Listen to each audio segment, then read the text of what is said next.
We left for the weekend. When we came home, our entire living room was rearranged. Family photos replaced. Furniture repositioned. I asked my wife if she'd hired anyone. She hadn't. I checked the cameras, all footage was wiped. But our neighbor's security cam caught a glimpse of a moving truck. When I knocked on her door, she looked me in the eye and said, "I just wanted to see what it felt like to live your life." I thought it was delusion. Until I found a duplicate set of our keys inside her kitchen drawer. My name's Rick. I'm 38, married to Sarah, and we have a 6-year-old daughter named Ellie. We've been in this house for 5 years. Bought it after we found out Sarah was pregnant. It's a normal 2-story with a fenced backyard and a big oak tree out front. Nothing fancy, just a good, solid home. We've got neighbors on both sides. One is a young couple with a newborn. The other side is Janice.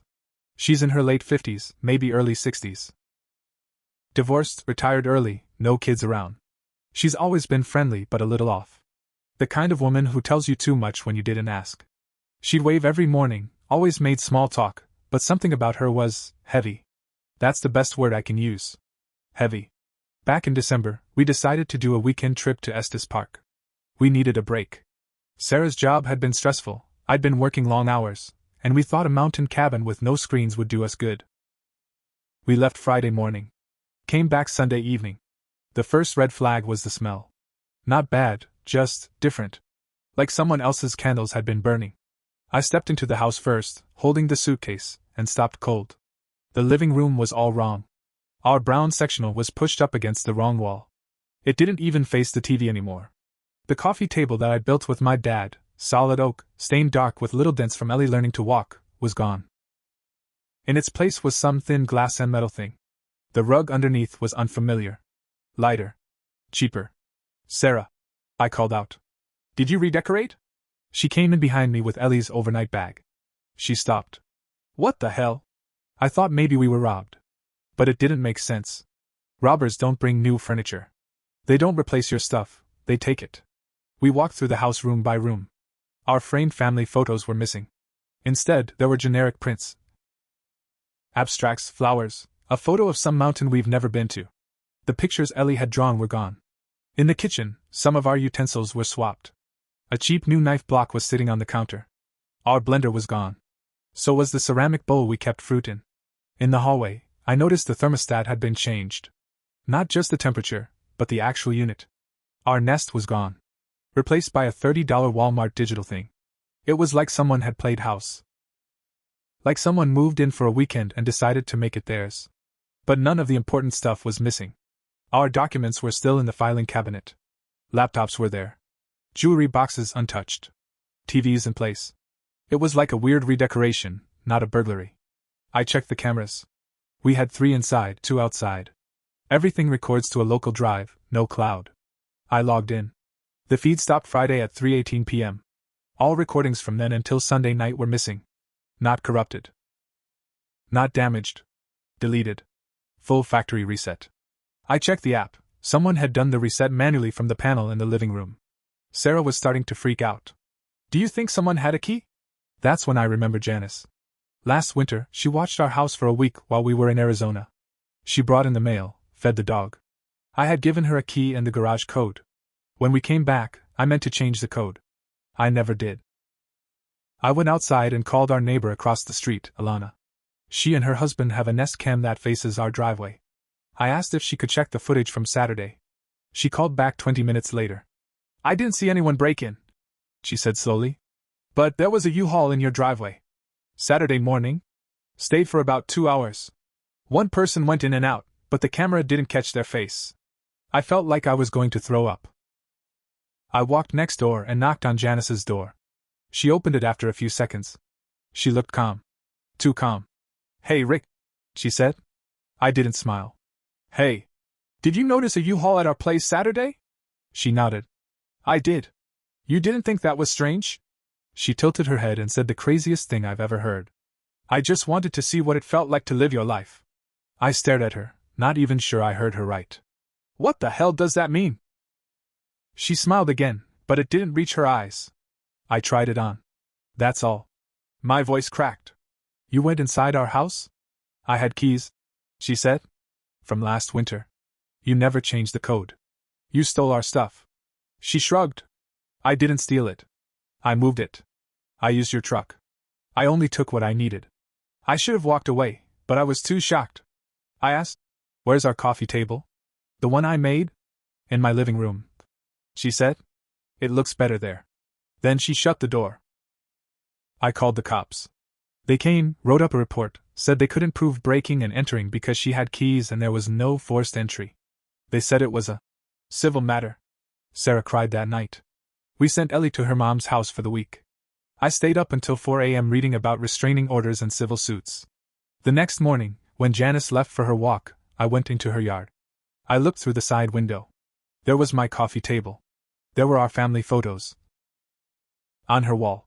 Our blender on her counter. She had made a copy of our home. Inside hers. I broke in.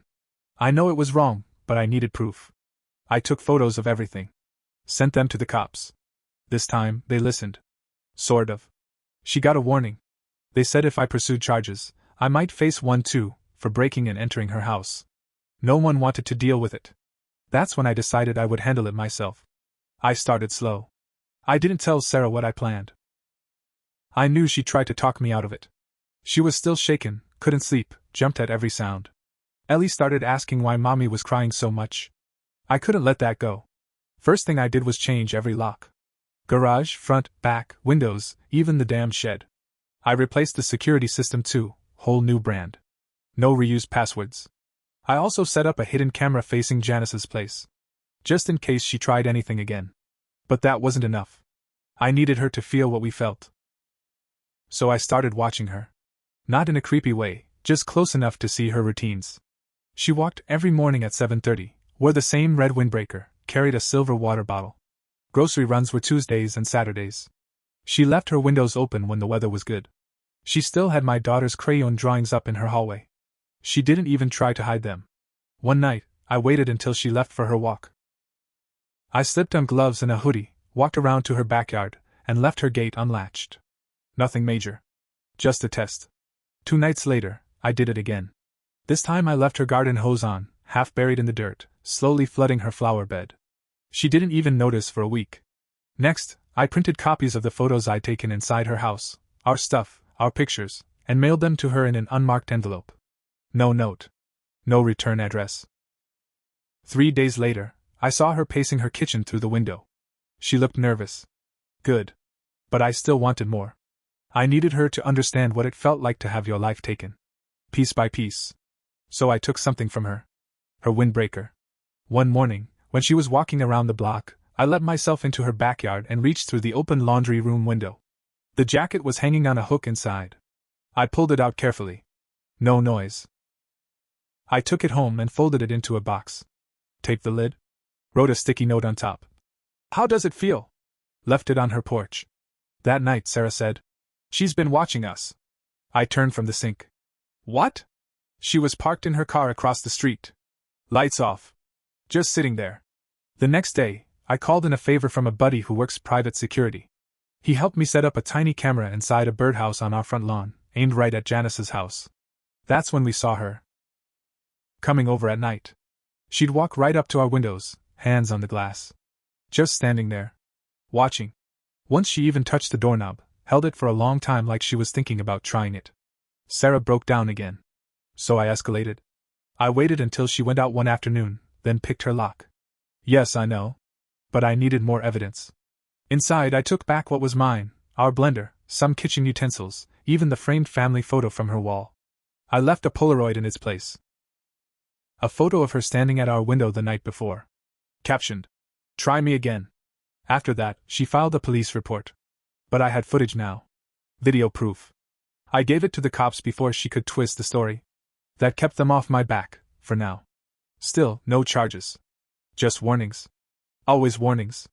But I wasn't done. A week after I left the Polaroid, something changed. Janice stopped her morning walks. Her blinds stayed shut. The curtains she always left half open were drawn tight, day and night. I didn't see her for days. Sarah said maybe she was scared now. I didn't feel satisfied. I felt unsettled. Then Ellie came home from school with a drawing. It was her, holding hands with Mommy, Daddy, and Janice. She spelled Janice's name right. Nobody at school knows that name. She hasn't seen Janice since the police got involved. I sat down on the floor with her. Hey, sweetheart. Where'd you get the idea to draw this? She looked up at me like I was being silly. Janice told me. My mouth went dry. When, honey? She wrote me a letter. I checked her backpack. Nothing. Then I checked her bedroom. I found it tucked inside her favorite storybook. A folded note, written in neat cursive. No envelope. It said, Hi Ellie. I hope you're being a good girl. I miss you. I still have your picture up in my hallway. You can come over anytime. My door is always open. Love, Janice. Sarah saw it and almost threw up. She called the police again, shaking, holding the note like it was poison. Again they came. Again they left. It's not a threat, they said. But we'll document it. That night I sat on the porch with a bat. I watched her lights. Nothing. But now, I wasn't trying to scare her. I wanted to end it.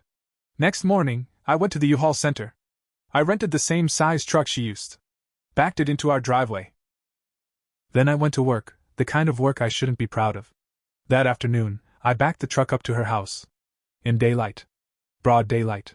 I walked to her door. Knocked. She opened it, saw me, and immediately went pale. What are you doing? I smiled. Trying your life on for a bit. She tried to shut the door. I blocked it with my foot. Move, I said. Calm but serious. She didn't. So I shoved it open. She stumbled back. I walked in, looked around at all my old things. Our rug. Our kitchen towels. Even a pair of Ellie's old baby shoes, nailed to her wall like decoration. This ends now, I told her. I'm calling the police. You already did. They won't do a thing. You taught me that. Then I started removing things. One by one. Took my coffee table. Took the framed photo of me and Sarah from her mantel. Took the goddamn baby shoes. She followed me, ranting, screaming that I was violating her space. I didn't say a word. I just loaded the truck. Then I did one last thing. I brought out my old family calendar, the one she'd replaced in our kitchen. I hung it on her wall. On the current month, I circled the date. Tomorrow's. And I wrote, You're not me. Then I left. That night Sarah begged me not to go back. But I had to. I wasn't afraid she'd try to come in again. I was afraid she'd try something worse, something we couldn't undo. I sat in the garage with the lights off, waiting. At 2:13 a.m. my phone buzzed. Motion alert, front yard. I switched to live view.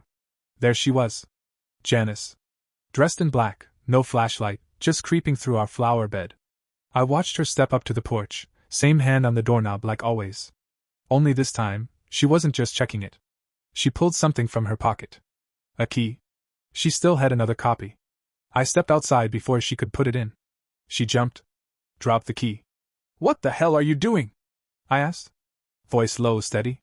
I need to talk to Sarah. You need help. Real help. You took everything. She screamed. It wasn't yours. She left me. You understand? You don't, you can't. I had nothing until I saw you, your perfect family, your stupid house, your smiling daughter. I just wanted it for a little while. You wrote a letter to my kid, Janice. Her voice cracked. She likes me. She's 6. Silence. I picked up the key. Held it up. This is over. Then I turned to the new security camera I'd installed above the porch, blinking red light and all. And looked straight into it. Did you get all that? I said. The police came an hour later. This time, I didn't just hand them the video. I handed them everything. The footage from her at our window. The break-in. The Polaroid. The letter to Ellie. The photos I took from inside her house. The calendar with the note I left. It was enough. She was arrested that morning. Charged with criminal trespass, stalking, and unlawful surveillance.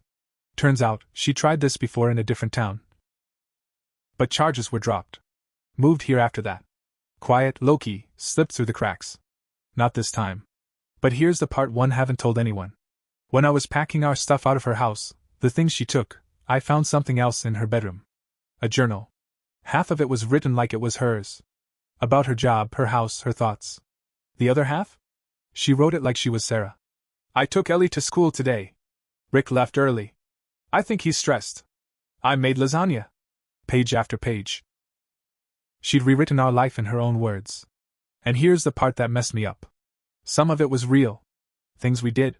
Conversations we had. Little things no one else would know. Which means she'd been listening. Watching. Maybe even inside. For longer than we thought. We moved 2 months later. Far away. Changed our names. New phones, new everything.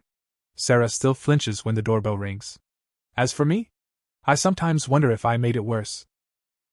If pushing back so hard gave her exactly what she wanted, attention. Obsession fed. A game played too long. But then I remember Ellie's face, holding that creepy letter. And I know one thing for sure. Janice wanted our life. Now she's locked up, and we have ours back. But it's not the same. It never will be.